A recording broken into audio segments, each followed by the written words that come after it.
Was homeschooling my kids one day and my doorbell rang. I go to the door and there's 3 women standing at my door and they said, "We were told if we came here, you would be nice to us." There was a church that had a billboard that said, do you need financial help? The women were trying to figure out the right answers to be able to get the money. Anyhow, when she invited them to church, that's when the women were like, "Oh, no, we can't come to your church. We're strippers at the club here in Fort Worth. If we come to your church, we're going to see our customers. They're going to be with their families, and they're going to know that we don't belong here." Welcome to Hope Reforged, the podcast where we champion married couples from pornography addiction to a life of freedom, restoration, and unity. We know the road can be tough, but we're here to walk it together. It's time to break free from the chains of fear and shame. Experience Hope Reforged. Well, welcome back to Hope Reforged. I'm Chris, and this is Angela. And one of the fantastic things about the testimony that we have and the journey that we have walked out, we have connected over the past couple decades with some absolutely fantastic people. We've got our third guest speaker here on the podcast with us. Carrie Grace is here with us today. Yay! I'm excited. Very glad to have you here. Thank and you. Carrie has been, what I like to say is Carrie has been very involved in, if we're as men and women going to the screen for that, that addiction, Carrie has been very involved with the people on the other side of that screen and helping them and their journey into freedom. Mm-hmm. So we thought it would be great to bring her on because that's an important aspect. That's an important side for everybody to know what is happening on the other side of that. So really thank you for being here with us today. Thank you so much for having me. Yeah, I'm excited. And thank you for your compassion for the people on both sides of that screen, not just the victims of pornography, but also the users. Mm-hmm. So thank you. Yeah. Yes. It's going to be a fun conversation. Well, we're looking forward to it. So tell us a little bit about your journey. It's very interesting how you end up in working in the anti-trafficking movement. Mm-hmm. It wasn't even something I was familiar with when I was choosing my, degree in college. I didn't know anything about this in 92, when I was headed off to ACU. And over the years, you just start to see how your life has been leading you to something all along, even if you didn't know it. And so I tell people, honestly, I was just born on this battlefield. I didn't know that I was. My father had a serious addiction to sex and pornography that led him down a very dark path. So in 2014, I received a call from an investigator that my father was under investigation for ongoing sexual abuse of minors. And they reached out to me because I had reported him 20 years prior, but nothing had happened. And so I knew when I got this call that it was real, and it was heartbreaking because that meant he had more victims. And, I wish that something had happened earlier in this case. And so I did participate in that investigation. He did end up getting, he has no chance of parole. He will be in prison for the rest of his life, which is where he needs to be. But at the same time, that's my dad. Yeah. I can't change who my father is. Yeah. And so it's always put me in this dynamic of having such a call to justice for victims, but at the same time wanting to see that restoration and redemption for the men that are caught in this, that takes them down such a dark path.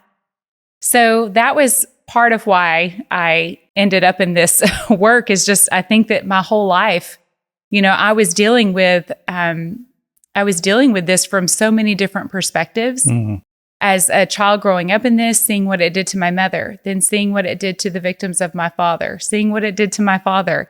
There's so many parts to how I had to walk this out in my own life.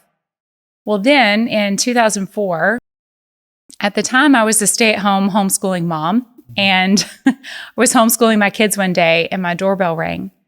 I go to the door and there's 3 women standing at my door, and they said, "We were told if we came here, you would be nice to us."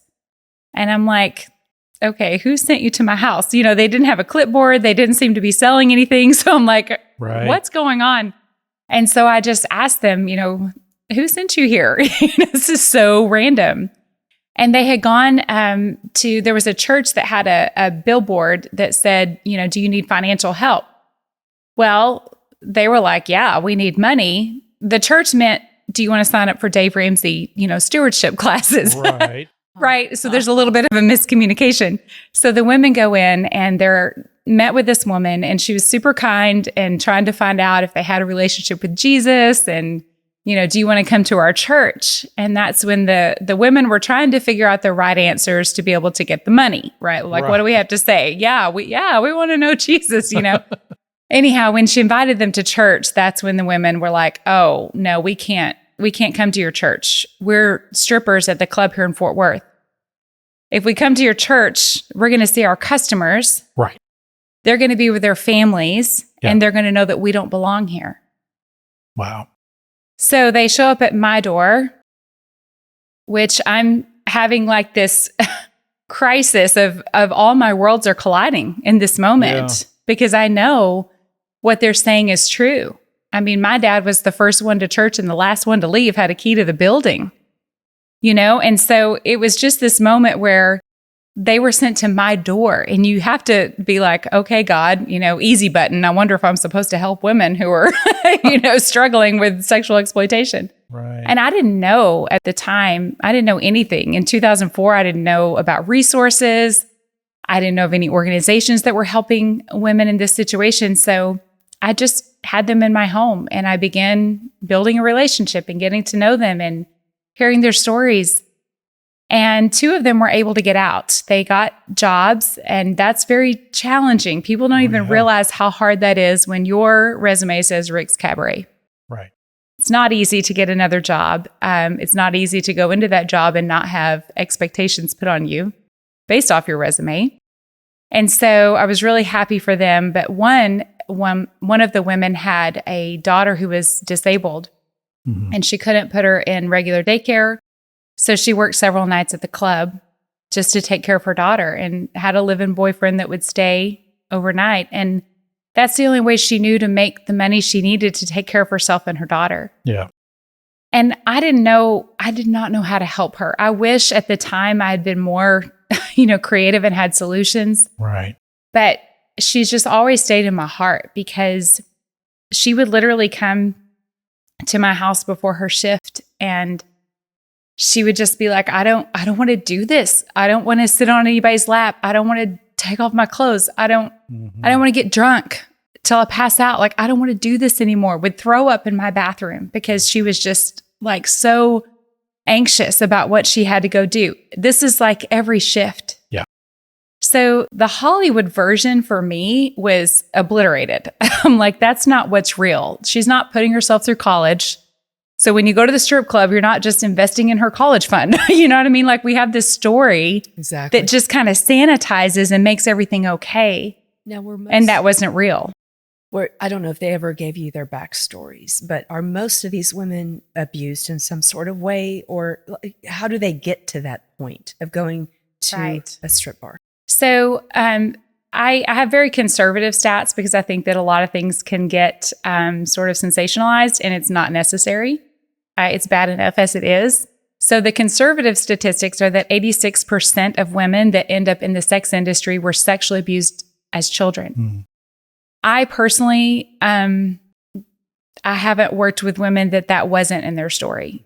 And I have no idea how many hundreds of women, maybe thousands at this point, I've worked with, and that was in their background.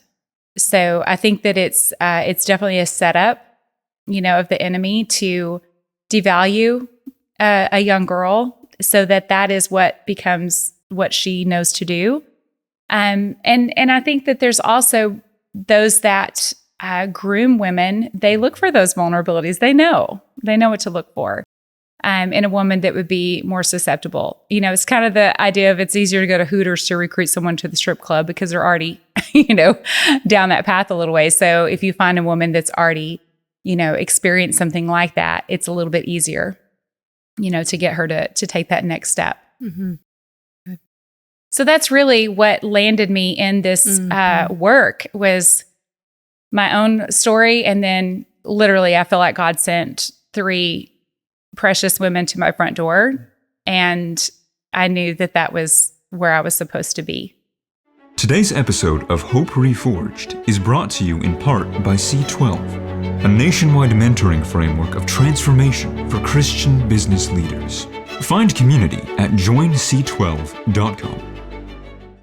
I mean, it must have just been a God thing that these women just showed up and knocked on your door. And we were told if you came here, you'd be kind to us. So simple. Yeah. Yeah. You know, can you imagine that you would show up at a stranger's door just because somebody might be nice to me? They might be nice to you. Gosh. Yeah. Like just breaks that. your heart. Yeah.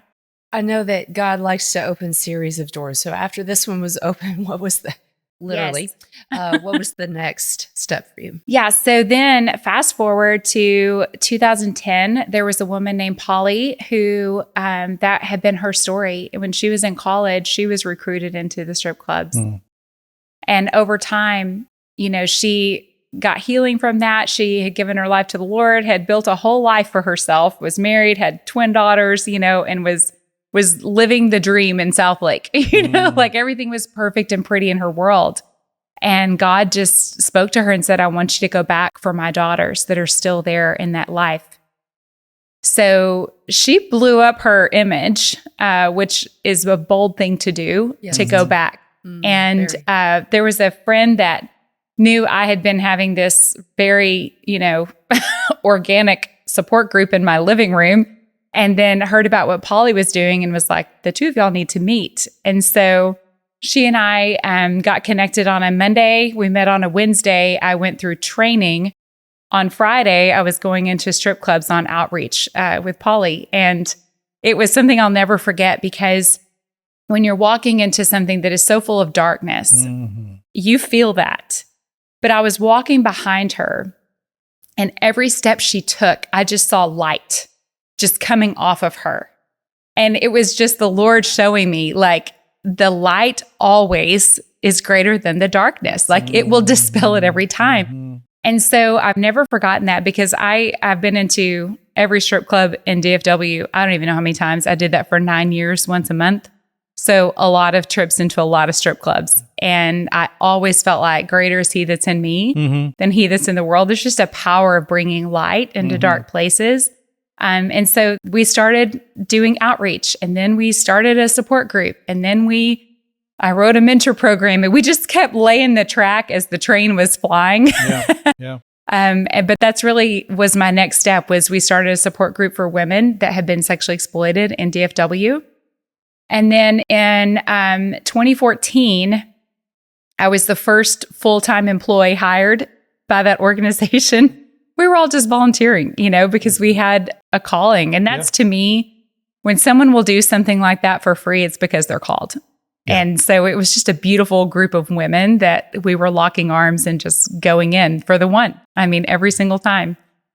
And in 2014, I had just started, you know, my new job on this team. And it was day 2 that I get a call from my grandmother. And she was frantic because her granddaughter had been taken by a trafficker. And this grandmother was chasing them down the highway. She's chasing the trafficker that has her granddaughter. And she's calling me. And I'm like, I have a support group for strippers. Like, I don't chase traffickers. Like, I don't even know how to help you. And I'm like, did you call the police? Because I think you need to get the police involved in this. But in that time, in 2014, they would still charge minors with prostitution. True. So she was like, I can't call the police. They'll just take my granddaughter in. And I knew she was right. And someone was like, wait, we met this guy that we think does something like this. And here's his card. And they hand me this one card of this one person that I'm like, the name of his organization didn't even seem like it had anything to do with anti-trafficking. And I'm like, okay, what are the chances? But I just called and I said, I don't know you. You don't know me. Grandmother, granddaughter, trafficker, they're going down the highway. Someone thinks you could help. And he goes, yeah, if you can just get me the general direction they're headed. If the girl has a cell phone, get her number and a recent photo of the girl. Wow. I'm like, that's it? Okay. right. Like you were going to help. I had zero faith that this guy could do anything. Is this a MacGyver guy to guy? Yeah. And so 2 hours later, he calls me back and he goes, I'm at the Waffle House with the grandma and the granddaughter. What do you want me to do with them? I was like, who the heck are you? Like, how did you just do that? Right. Anyway, so this was my first experience going into this realm of trafficking. And I remember telling the team, we just entered into a new realm and I have a feeling this is just the beginning. I had no idea that man would eventually be my husband.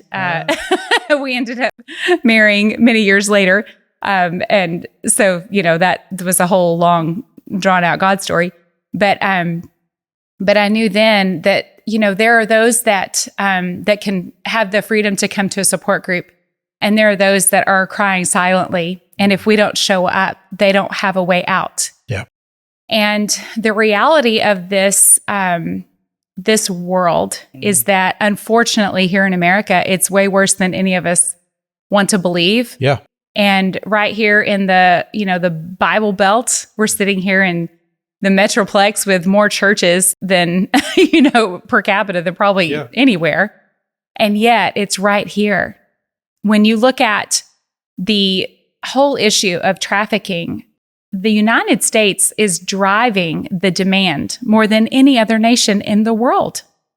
And then you have, California is number 1 for trafficking. Texas is number 2. And then you have DFW and Houston that are right there neck and neck. So when we look at where we sit right now, the issue is literally all around us. And we don't know what to do with it because we're still glamorizing as a society this whole pimp culture and strip club, mentality. Mm-hmm. And the reality is that there are real victims that are being forced to do the unimaginable. And these are adults and minors, women, girls, boys, men. It's unfortunately, it's just covering, every population now could be at risk. Yeah. So it's a real issue. And I think that when we look at how it affects us, even just in our marriages, there may be issues of pornography in a marriage, but we don't necessarily play the story out to who all is involved in what's happening in just our marriages, in our families, with our kids, with the grandkids and what they're exposed to. It is in my opinion, I feel like this is the pandemic that we should all be worried about. Absolutely. Yeah. More than anything else. Well, and to that point, right? You've got people who are introduced into this, at a younger and younger age. They're brought into it through something they saw, usually nowadays, Pinterest, Instagram, YouTube, something like that, soft porn, and then they go out and they start looking for heavier stuff.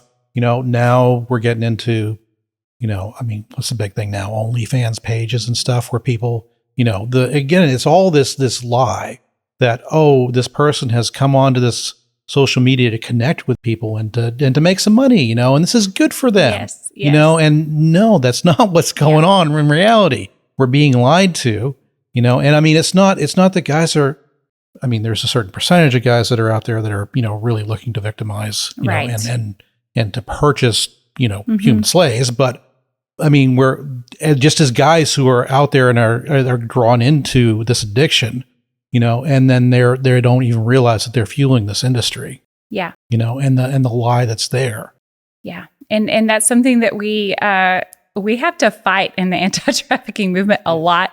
People do not want us drawing the lines, the very clear connection between the pornography industry and trafficking. And we're like, anybody that knows anything knows that they're directly connected. Absolutely. This isn't even, 3 steps removed. This is directly connected.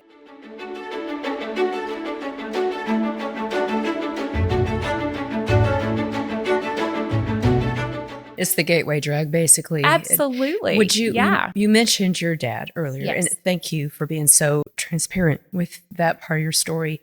Now, did he start out hardcore? Probably not, I'm guessing? Right. Yeah, it was interesting because, I had to help put my father in prison. So he wasn't really interested in having anything to do with me for a while. Yeah. So it was a year before I heard from my dad. And he wrote me a letter, and he was asking for forgiveness for what he had done. Okay, I had never in my whole life ever seen my dad ask for forgiveness, ever.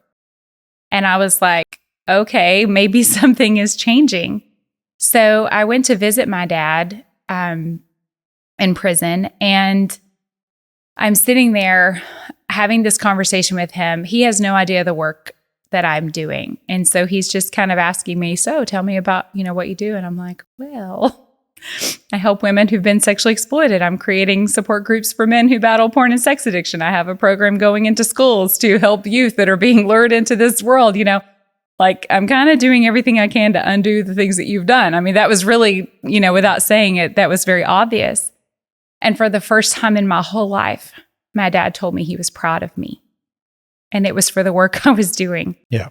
And through that conversation, I said, Dad, you could help me because you know what led you down this path, and you know how you groomed children. So you could be my subject matter expert, and you could help me. And that to me was like a redemption opportunity. Mm-hmm. So he started writing me letters, and he was telling me what happened in his childhood. And that was, I don't know that he had ever shared that with anyone, because you just kind of didn't do that in that era. Yeah. You know what I mean? And he told me about his own story and his exposure to pornography and the addiction that so quickly set root in him, and the loneliness and isolation he experienced. And his dad was alcoholic and was physically abusive to his mother. And so he was being traumatized by seeing all of that. And there's just so much that went into his own story. And this really was a game changer for me, because it's really easy to look at the men and assume they're the problem. Men are the problem here. They're typically the purchasers, there's the pimps, they're the traffickers, they're everything. And the reality is they were victimized first. Right. That's right. Okay. Yeah. The enemy, because our enemy is not human. Okay. Right. The enemy, in my opinion, is straight from the pit of hell. And he has an agenda against the hearts of men. And this is a really great strategy to captivate the hearts and the minds of men. And when we can meet men at a point of compassion for their own loss of innocence, a lot of the men that end up in this, either through addiction or through being a part of, the pimp culture or the trafficking, they have their own story where they were victimized or they were exposed. I mean, now I think they say the average age is 7 years old of exposure to pornography. And so that has no place in a mind that's developing in a young man to grow up to be a protector and a defender. That's who God wired men to be. And so I just think the enemy wants to shift that as early as possible so that men are sitting back and they're not offering their strength. They're just passive. And that has thrown off this whole dynamic between men and women. But I feel like being able to hear my dad's story, it didn't change the fact that he still needs to be where he is so that he can't victimize anyone else. But at the same time, I just have a heart for men to know you're not the problem. You're the solution. Yeah. You are the solution to this. When men operate in their God-given identity of protector and defender, they cannot exploit or abuse. You can't. Well, and it also, I think, shows too the dichotomy of what's going on. I mean, here at one hand, he's partaking in this evil act, right? Yes. And yet there's also a part of him that is, behind that is rising up and saying, no, I want to help. I know I'm doing this. I know it's wrong. I wish I could stop. I can't make myself stop, but at least maybe I can help you stop it too, and there's just so much, I think, of, this, what does Paul say? The evil that I don't want to do, I find myself doing. and the good that I want to do, I don't find myself, this dichotomy and this wrestling of the two halves going on. And, that's why I think it's so important for guys to, you've got to get in touch with the brokenness and the woundedness in your life, and you've got to receive healing for that. So it's not driving you to these places where you don't want to be, and invite the Lord into that. Yes. And it's a battle. Mm-hmm. But to me, I just want men to know it is worth it, because when men can walk in victory over this, they're unstoppable. I'm telling you, they are unstoppable when they get that true identity reestablished.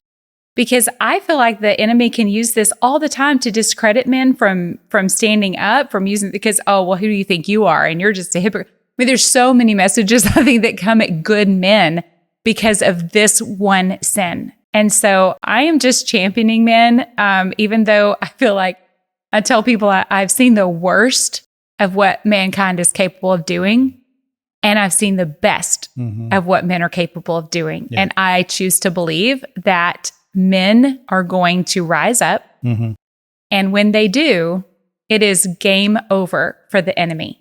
Yeah. It just is. Yeah. That's all that needs to happen, is that good men rise up and they go on the offense instead of playing defense. And that's the position that I feel like men have been in, is on defense. And I'm like, no, we need you on the battlefield. Let's go kick the enemy's butt together. And let's push back the gates of hell, because it's a bunch of women in the anti-trafficking movement. If you haven't noticed, we need the men on this battlefield with us. And what you're talking about is so crucial right now, because we're seeing families are exposed. They're vulnerable without that protector figure, active and engaged.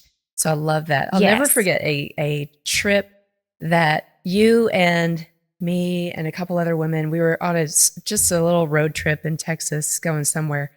And you started, I was sharing with everybody, Chris and I'm meeting with wives. Chris is meeting with these men, trying to get free from this. And you just piped up this statement that I was just like, that's it. You said, we've got to reduce the demand. This is where it's at. We have to reduce the demand for pornography, for these different sexual industries that are going on. So I just really am so glad that we're talking about this. What is a way for us as the everyday American to help? What does that look like? I think I think we've overcomplicated this whole thing, and then people feel like, well, what can I do? And it's such a big problem, and oh my gosh, and I can't even make a dent. The reality is that we have this in our own homes. It's in our own families. I don't have to go anywhere to try to find, where is this problem happening? It's right here. It's we're using as entertainment, and it's truly just eating away at our own souls and our own connection. God wired us for intimacy. He wired us for this. And he especially wired men to need women. That's why in Genesis, a man will leave his father and mother and cleave to his wife. Okay.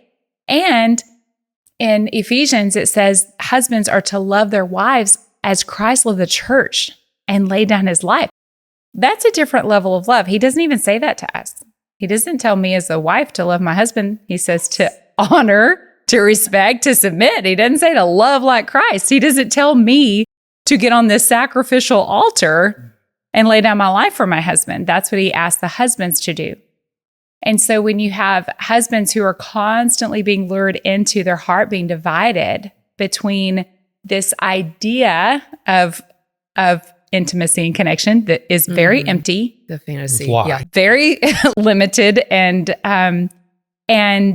leaves you with a package of guilt and shame and more isolation than connection. That's the result that it has. That's so true. And so I believe that what God created with Adam and Eve is something that is so incredible. He holds it up as, if people can see this connection in the way I intended it, they will actually understand Christ and the church. Okay. That's the weight he gave to this connection. So of course the enemy wants to destroy that. And now it's the number one cause of divorce in America is pornography. And so I feel like if we could get a taste of true intimacy and connection, this would lose its power. It would not be that appealing when you get to taste the real thing. Yeah. And that's why the enemy works so hard to counterfeit it. Sure. And make us settle for crumbs that leave us hungry. That's all that it does. It leaves you hungry and more disconnected from the oneness that we should be experiencing. So to answer your question, how are we supporting and loving our husbands, our sons, our nephews, the men that are around us in our life? Are we as women speaking into them? I believe in you. You have what it takes. I trust you. I respect you. Because they're settling for a false sense of that in a fantasy of, oh, she's responding to me. I don't even have to do any work and I get the reward, of what that offers versus getting to experience it in real life. I just think it dispels the emptiness, that is there in pornography. So I don't think you have to go very far. I think that there are men in our lives that we could begin to allow them to feel like men in our presence. And I would say for the women, we need to feel safe. We need to feel safe emotionally, physically, and spiritually in the presence of men. I have been in situations where, as a woman, I've been very afraid and very vulnerable. I've had my own past where I have experienced being raped. And so that is very real for me of being in the presence of a man that all of a sudden I feel like he's a predator instead of a protector. Right. And I want to feel safe in the presence of men. And I feel like when men know that they can create safety for us, they will rise up to that. They'll offer that strength on behalf of women. And then the dynamic begins to change.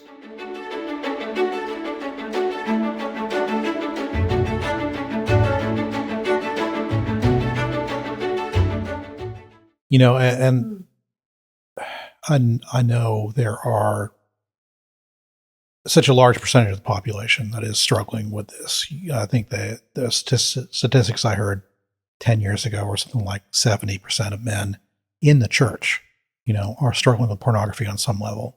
And if you think about how much that could change, if that really drastically dropped down, how that would change this industry and everything. And we can go from being, the wolves to the sheepdogs, and start to bring, this horrible industry, down just by stopping the consumption. Yeah. And starting to deal with our issues and the root causes of this stuff and getting out of this stuff and stop being in bondage to it, stop being a slave to this and slave on, this side of the screen. That's right. Yes. That we are. It's both sides of the screen are in slavery and in bondage. Yeah. One of the things that I share with people, so when I first started working with women that were coming out of this industry, I was the case manager. So my job was literally to sit for 8 hours a day and have hour-long sessions with each of the women. And I heard so many stories. And what was shocking to me is that these women could tell you of accounts where they had been brutally raped, where they had been exploited in horrific ways with no emotion whatsoever. None. Just like as if I were saying, I got up and brushed my teeth and had breakfast. I mean, no emotion. Yeah. The only 2 times that women would break down in my office and cry was over the abortions they were forced to have and the pornography that they had to do. So this is what I want people to understand, the reality of what pornography does to the victims. Yeah. First of all, it was the worst experience of her life. Over rape. Yes. And she can't get that back. There's nothing she can do. It's out there. Her future in-laws, future employers, her children, for the rest of her life, that will be there. And there's nothing she can do about it. And so I feel like the lie of pornography is, I'm not hurting anyone. That's what the enemy tells those that are viewing it. Yeah, absolutely. I'm not hurting anyone. I'm not actually going out and buying someone. So I'm not part of the problem here. I'm just looking at pornography. It's harmless. But what it took for her to have to create that was the worst trauma she experienced in her exploitation, other than the abortions that she was forced to have, because in both cases, she cannot get those back. Yeah. And I feel like I just want to dispel that lie to men, because when men realize, oh, wait a minute, I'm going to stop myself. Damaging this is. I just want to have to force myself to absorb the reality of what her experience might have been. And maybe there's actually no pleasure for me in that, and this is a rewiring. Does it happen overnight? I just want, I hope it could. I think it could. Sure. But I think for a lot of men, it's a bit of a fight and it's a battle and it takes intentionality. And I tell men, you can't sit in a support group for the rest of your life and get free from this. You have to have an action plan. There has to be a battle plan. Like, you got to get on the offense and start doing things that are changing your daily life experience, because I can't just go sit in an accountability group once a week and say, well, I messed up again. Did you mess up again? Yeah, we all messed up again. Okay, well, let's go out. I mean, I know I'm minimizing. I don't mean to, because there's value in accountability and being in the light, but there's no value in men. Women can sit and talk and it can accomplish something. Men have to do stuff. They got to have action. Yeah. And there has to be an action that now replaces the action I was participating in, and one that gives me a completely opposite but just as valuable feeling. You know what I mean? Like opposite and equal. Yeah, absolutely. Yeah. I've talked about on the podcast before, but I mean, to me, I always saw, recently I saw the addiction as kind of a fire, right? So you've got the coals underneath, the brokenness and all the things that are driving you to this action. But you've also got, you keep throwing wood on top of it, the repeated actions and habits and things that you've got. And you've got to, you can stop throwing the wood on top, but the coals underneath are going to keep driving that fire. Right. And you can take away the coals, but if you keep throwing fire on top, you've got these recurring habits now. And you've got to retrain yourself out of those and develop new habits to stop the whole combustion from happening in the first place. So you've really got to, a lot of people say you've got to, deal with the root issues and deal with the causes, but you've also got to retrain new patterns and new thought processes as well. And you've got to attack it from both sides. Yep. It's body, soul, spirit. There's a physiological thing that's going to have to change. There's a psychological thing that's got to change. There's a spiritual thing that's got to change. It's every part of a man. And I know it's so hard for women, women that have experienced having a spouse or someone close to them that is battling this addiction. The enemy wants to make it about you so hard. And it's such a hard battle of not losing your own identity and value in the process of trying to walk alongside someone that you dearly love who's in this battle. And it's such a fragile journey that it requires all of the grace of God to be present and all of the support and love that you can have surrounding you. Yeah. But it does not happen just accidentally. Men have to have a real intentionality and commitment. And there has to be room to know that perfection is a really hard standard. Perfection is a really hard standard. And it's hard to put our trust in perfection, because then every failure means ultimate failure. Every single failure. Devastating, yeah. It's devastating. Yeah. And so I wish I had the perfect plan. I just want to offer the grace and the compassion to couples that are walking this out right now. Yeah. It is hard. Yeah. And perfection is such a hard place to put your hope. But to see the heart's posture of the man that you're trying to walk alongside is really, as hard as that is, because I don't want women to have to keep re-experiencing the wounding and the hurt that is re-experienced. But at the same time, I feel like, the heart posture of the man is what we have to look at and see them getting stronger and see their commitment and celebrate these little celebrations. And to the men, she has got to feel like she's worth it. She has to feel like she is the cherished prize that you will keep fighting and battling for. And I think for women, a lot of times we have experienced that what they're protective of is the addiction, and we feel unprotected. And when that shifts and the man is actually trying to offer the protection to their wife and, hate this thing and love her fully, there's even though things aren't perfect yet, there's a shift in how you're walking it out that I think feels a lot safer, for the woman.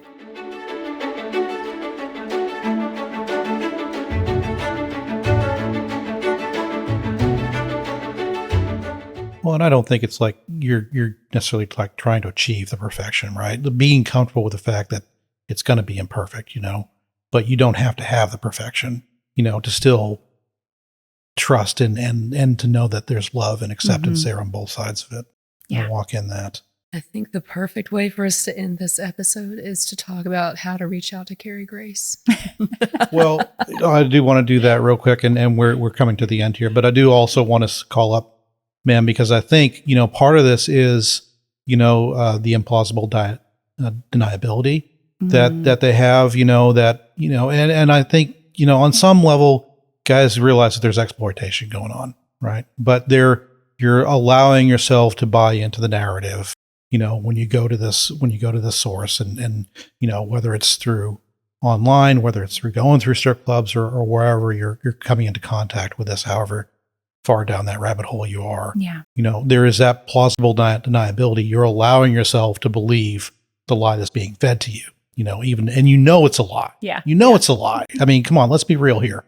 Right. But you're allowing that to happen, and it's time to wake up and to say, no, I'm not going to continue to buy into this. And it's time to put this to a stop. And it's time to help be part of the solution and not part of the problem. Stop feeding the beast. Yeah. That's really. Yeah. Yeah. And when we look at just our nation, and these are stats from, I think this is 2017, that there were 300,000 minors lured into sex trafficking every year. Every year in the United States. Okay. 300,000. Then you look at, these are the minors. I'm not even talking about the adults that are being exploited. These are just the minors. And then you have, on average, they have to meet a quota anywhere between 5 and 40 customers a day. So if we just said 20, let's just say 20. If we went with 20, then that means there's 6 million American men willing to pay to have sex with minors. Yeah. That is a problem. That's an epidemic. And this is a sickness that has to be answered. It has to come from the church. The pulpits need to use their influence again to talk about what's really going on in our world. And we have got to put some sort of plan in place to help the restoration of men who are so far into this that they're doing things they never thought they would do. And one thing leads to the next, and then here they are. And it starts, as innocent as we can make it, of I got exposed to something, but then the beast that continues to be fed will continue to grow. And we have got to seek freedom. This is the biggest problem. Yes, there's a lot of victims. Yes, there's a lot of pimps and traffickers profiting, but there's a lot more men that are fueling this demand that has to be tended to. That is the biggest issue that we're facing today. And so I just want to encourage men, if you're hearing this and this is something you're battling, do you know that there's an organization called The Net in Fort Worth, and they run basically they run fake ads in these places online to be able to reach men and let them know, hey, do you understand what you're a part of? And do you know that over 60% of the men that they talked to said that they wanted out of this? They didn't want to do this anymore. So that gives me hope that this isn't what men want to do, but they need a path out. And so I just want men that have walked this out, that are walking in freedom. I love what y'all are doing, to grab the arm of the other guy and help him walk down that path too. That's what it's going to take for us to see freedom really happen. Yeah. So, to get in touch with what you're doing to help the trafficking side of things, how can people get in touch? Yes. So we have Hawkwood Foundation is what I would recommend. They are doing amazing work. They actually do the recoveries of victims across the world and have had amazing success. And so Hawkwood Foundation is who I partner with and work with. Recovery, you're talking about physically going in and pulling them out of a dangerous situation. Yes. So sometimes they have to do that directly. Okay. We hope that we can work with, law enforcement, sting ops and things like that. But they are a team that can definitely do the work of recovery. They're very well trained and skilled at that. And so, and I've worked with them for years. So Hawkwood Foundation is who I work with. And then with Carrie Grace Consulting, what I've done now, I spent years running safe houses for survivors of sex trafficking. And so now I'm training other organizations. I want to open as many safe houses across the nation as possible so that there's an immediate place for women to get to be safe. And so if I can open up hundreds of safe houses, that would just make me so happy. So that's what I'm doing now, is taking the program that we had that was very successful, training other organizations, and then I just give them the program. So if there's anyone that's like, I feel called to this population, I want to help, I want to open a safe house, I would love to help you with that. Fantastic. Thank you so much. Thank y'all so much. Yeah. We're going to continue a conversation again in the future. Yes. With you. I'd love that. But you're an amazing inspiration, Carrie Grace. Thank you. Thank you. Well, I love what y'all are doing. Keep it up. Thank you for joining us on Hope Reforged. Together, we can break the chains of addiction and rebuild hope. To stay connected, visit us at www.hopereforged.com, where you'll find new episodes, resources, and support. If you found this helpful, please leave us a review and share it with someone who would be encouraged by this podcast. Until next time, persevere, lean into hope, and remember that restoration is yours.